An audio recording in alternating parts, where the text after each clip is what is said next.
बच्चों, let's read the question. The question says, the needle of a deflection galvanometer shows a deflection of 60 degree due to a short bar magnet at a certain distance in tan A position.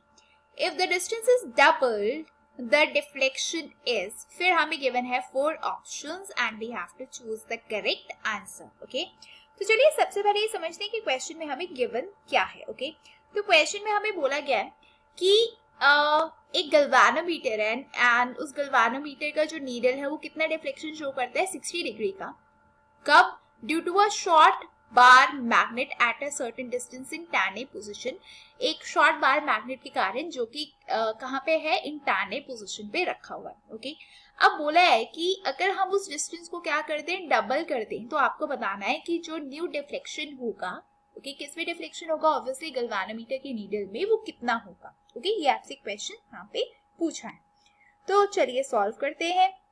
And solve करने के लिए सबसे पहले ये देखते हैं कि इस पर्टिकुलर क्वेश्चन में हमारा कौन सा की कॉन्सेप्ट जो है वो यूज होने वाला है. ओके, नाउ अगर आप यहाँ पे बात कर रहे हो अबाउट द की कॉन्सेप्ट, तो देखिए क्वेश्चन में गिवन क्या है, पहले हम ये देखते हैं.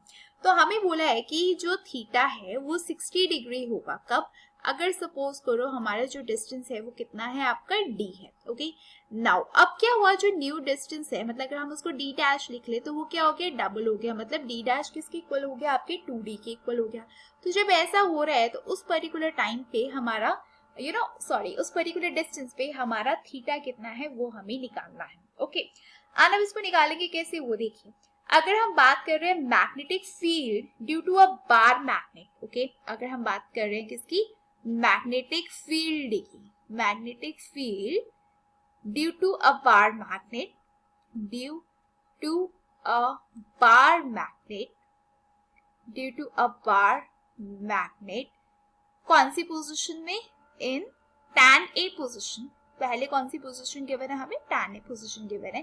तो अगर हम इसके कारण निकालते हैं मैग्नेटिक फील्ड, तो हमारा जो फॉर्मूला यहाँ पे यूज होगा वो क्या होगा, दैट वुड बी और H tan theta is equal to what, is equal to mu naught upon में 4 पाई इंटू क्या हो जाएगा, इंटू 2m अपॉन में dq. ओके, ये क्या हो गई, ये किसकी बात कर रहे हैं, ये हम मैग्नेटिक फील्ड की बात कर रहे हैं due to a bar magnet, जब वो कौन सी पोजीशन में है, tan A पोजीशन में है. ओके, नाउ अब अगर हम बात करें कि जब हमने उसका डिस्टेंस इंक्रीज कर दिया तो ऑब्वियसली हमारा डिफ्लेक्शन भी चेंज होगा, ऑब्वियसली होगा.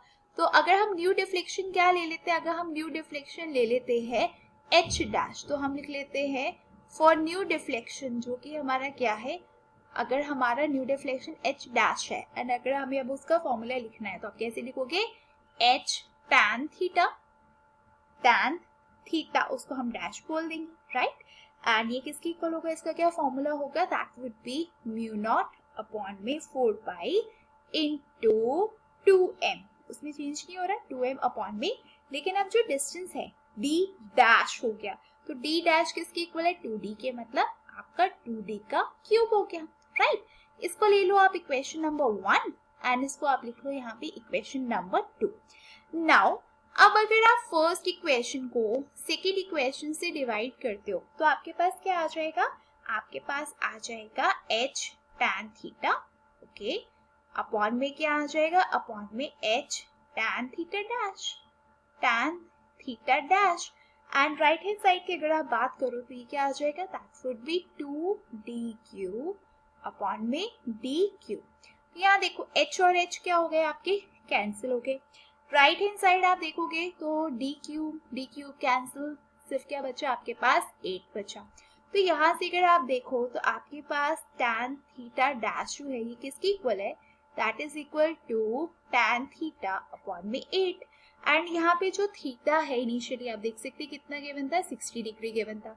तो आपने क्या लिख लिया यहाँ पे, tan theta dash is equal to tan 60 degree upon में 8. एंड tan 60 डिग्री की वैल्यू क्या होती है, √3, मतलब √3 अपॉन में 8. इसको फर्दर आपने सॉल्व किया तो आपके पास जो न्यू डिफ्लेक्शन है थीटा डैश वो किसके इक्वल आ गया, that is equal to tan inverse of √3 upon में 8 और हमें यही निकालना था, न्यू डिफ्लेक्शन निकालना था, जो कि हमारा आ चुका है कितना, that is your theta dash is equal to tan inverse √3/8। अगर आप ऑप्शन देखो तो आप देखोगे आपका जो ऑप्शन नंबर सी है, ये वाला ऑप्शन, वो हो गया आपका इस क्वेश्चन का correct answer. So I hope you all have understood the question well. All the very best and thank you.